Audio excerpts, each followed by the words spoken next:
Hey everybody, today we're going to be talking about installing a filter drawer, specifically this filter drawer, which I purchased without any branding and was just referred to as the filter drawer system. Telescope. This filter tray came in a nondescript box.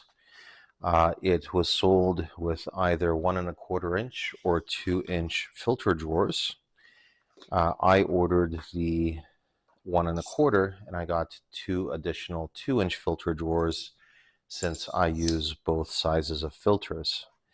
I've been purchasing the new 2-inch filters in anticipation of getting this drawer, and I've been using 1¼ inch filters like this one here that I had been putting to the end of my T adapter directly with my Nikon before. Now, there is a lot of really great content out there about back focus, which is very important when you're setting up a camera. If your back focus is set incorrectly, then your camera will not be able to come into proper focus across the entire field of view, which is a problem that I had recently, including the previous version of this video, where I did in fact had my back focus set incorrectly, which I found out as a result of making this video. So for all about back focus, I would point you to a couple of great resources. One of them is Astro Blender. Astro Blender did a great video on back focus 101, and in fact an entire series on back focus, so please check that out.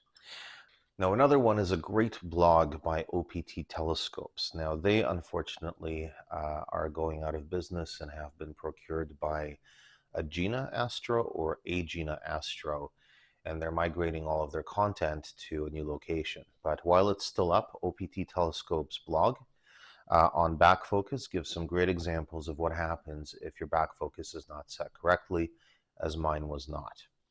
So where did I go wrong? What is the proper back focus? That's a story for a different day.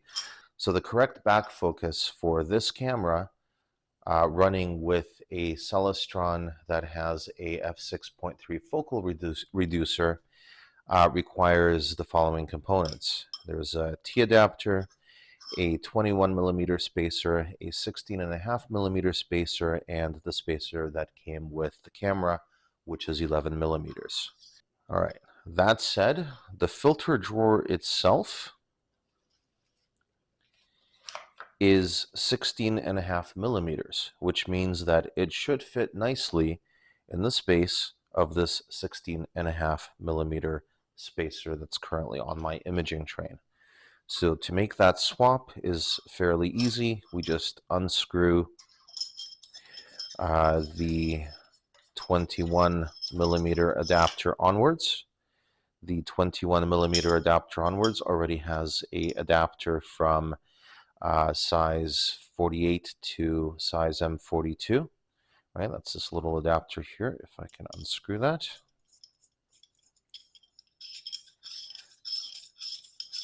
Okay, there it is.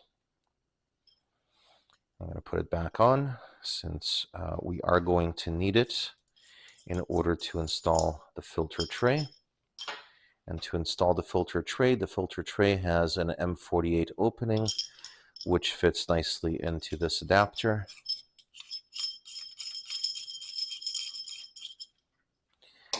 And then replacing, it's stuck a little bit too much on there, then replacing this.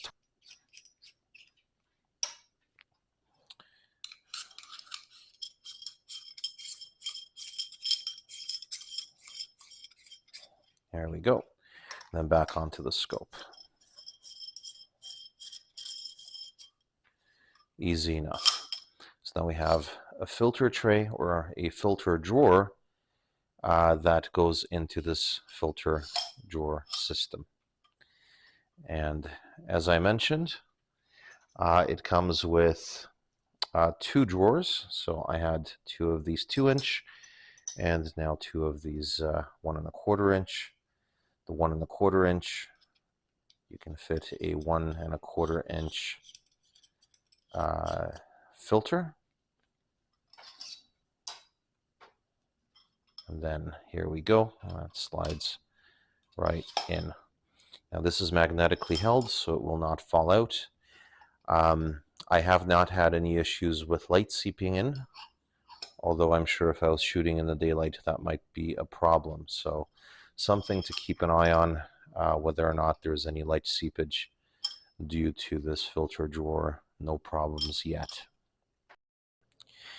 So the one thing I did want to mention is, what if your expansion rings are narrower than the opening that we're trying to attach this filter drawer onto? So you see in this case, this is a size 42, this is a size 48.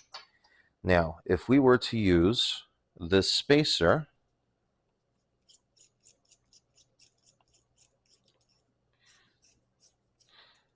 or this adapter as a spacer adapter,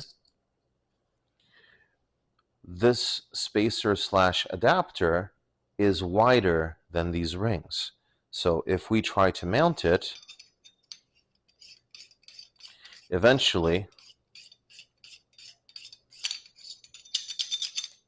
they're going to fall in.